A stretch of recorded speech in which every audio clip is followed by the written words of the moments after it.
Bonjour à tous, bienvenue dans votre émission 6 minutes chrono, le rendez-vous quotidien de la rédaction de Lyon Capitale. Aujourd'hui, on poursuit notre analyse du marché immobilier lyonnais, quartier par quartier, arrondissement par arrondissement. Et aujourd'hui, on va parler du premier arrondissement, celui qui couvre les pentes de la Croix-Rousse et le début de la presqu'île en partant des terreaux.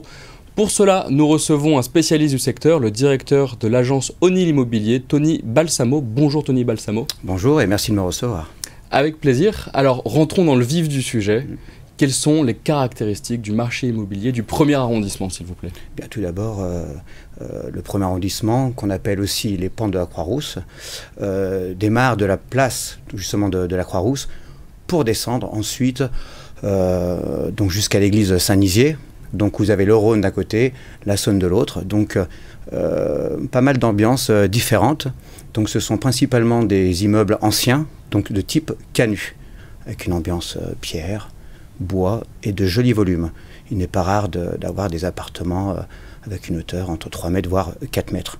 Pour cette raison qu'il y a pas mal de mezzanines aussi. Et en plus dans l'hypercentre, j'imagine que c'est un des quartiers les plus prisés de Lyon. Oui, complètement. Est-ce que c'est encore possible d'acheter là-bas? Quel est le profil des acheteurs dans cet arrondissement? Écoutez, vous avez un profil jeune et un profil aussi familial. C'est sûr que le prix de l'immobilier dans le premier arrondissement a bien évolué et bien augmenté. Mais c'est simple, c'est très bien desservi. Des écoles, pas mal de commerces. Donc oui, on a vu le prix de l'immobilier évoluer, effectivement. Oui. En fait, c'est un peu la vie rêvée, le rêve lyonnais, on peut dire, même ce premier arrondissement. Vous voulez dire la vie bohème? La vie bohème, voilà. Mais à combien est justement le ticket d'entrée? À partir de combien, en fait, est-ce qu'on peut acheter? Juste pour donner un ordre d'idée, je ne vous demande pas un chiffre précis, c'est pour avoir des ordres de grandeur. Alors, je ne vous parlerai pas de prix au mètre carré, parce que c'est un langage que j'ai envie de laisser aux particuliers. Lorsque j'estime un appartement, donc un appartement s'estime par sa catégorie. C'est-à-dire 2 appartements de 100 mètres carrés, un appartement qui a 2 chambres, l'autre qui a 3 chambres, celui qui a 3 chambres, bien évidemment, coûtera plus cher.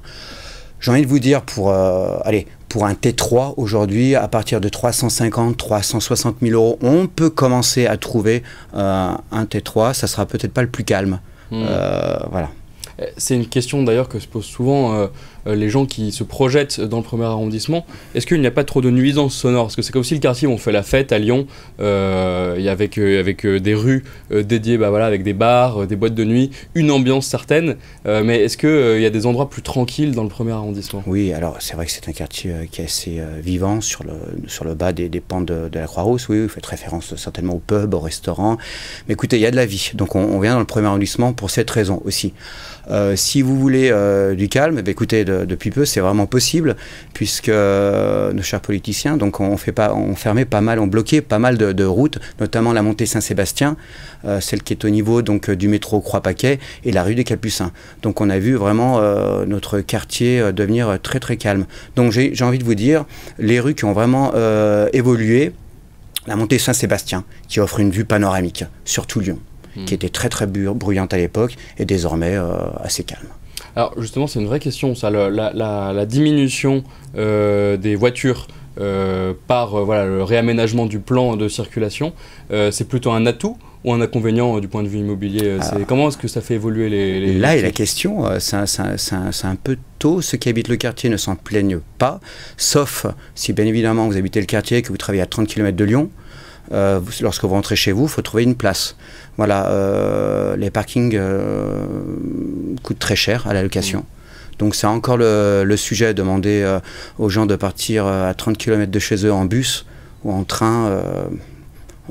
Moi, je pose encore une année. J'ai envie de voir l'année prochaine ce qu'on en pense réellement. Et quel est l'endroit un petit peu le moins cher, on va dire, de ce premier arrondissement? Est-ce qu'il y a un secteur qui est bien que ce soit très demandé partout, j'imagine, qui est plus abordable que d'autres, où des investisseurs, des particuliers pourraient regarder parce qu'il est un petit peu moins coté? Alors, plus abordable, il y en a, mais enfin ça reste quand même cher sur les pentes de la Croix-Rousse. Donc vous avez toutes ces rues perpendiculaires, telles que la rue des Capucins, la rue René-Lénaud, la rue Burdeau, vous avez les tables claudiennes. Oui, c'est vrai que ce sont des longues avenues où on a pas mal de vis-à-vis et pas toujours beaucoup d'ensoleillement. Donc oui, effectivement, le prix de l'immobilier coûte moins cher. Un tout petit peu. Alors, aussi une dernière question, parce qu'on arrive déjà à la fin de cette émission. Depuis fin 2021, la métropole de Lyon a engagé un processus de plafonnement d'encadrement des loyers.